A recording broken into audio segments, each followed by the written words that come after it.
এই রাজ্যের 294টা বিধানসভা আসনের মধ্যে কম বেশি 125টাতে মুসলমান ভোট নির্ণায়ক ভূমিকা নিয়ে থাকে। 2006 সালের নির্বাচনে, আমি পরপর উদাহরণগুলো রাখলে একেবারে ছবিটা পরিষ্কার হয়ে যাবে।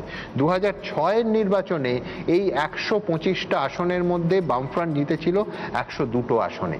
সেই সুবাদে বামেরা ওই 235 সংখ্যাটা, ওই রেকর্ডটা ছুঁয়েছিল। আবার 2011 সালে আসুন, এই 125টা আসনের মধ্যে তৃণমূল কংগ্রেস 95টা আসন জিতে নিয়েছিল, রাজ্যে ক্ষমতায় চলে এসেছিল।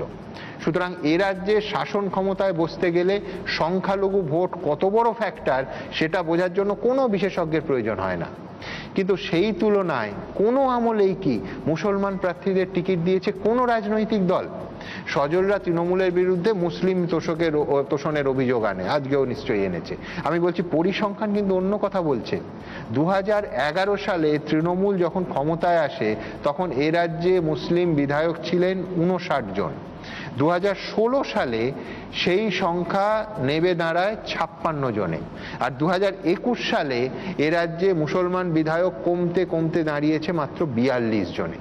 সুতরাং মুসলমানদের কথা মুখে যতটা বলা হয়, যতটা মঞ্চ থেকে বলা হয়, পক্ষে এবং বিপক্ষে দুভাবেই দেখছি এ রাজ্যের রাজনৈতিক দলগুলো আদৌ কার্যক্ষেত্রে এই সংখ্যালঘু মানুষগুলোর উন্নয়নের ক্ষেত্রে, তাদের চাকরির ক্ষেত্রে, তাদের সরকারি চাকরির ক্ষেত্রে প্রচুর পরিসংখ্যান নিয়ে আজকে বসেছি, কার্যক্ষেত্রে সেটা কি করে দেখায়?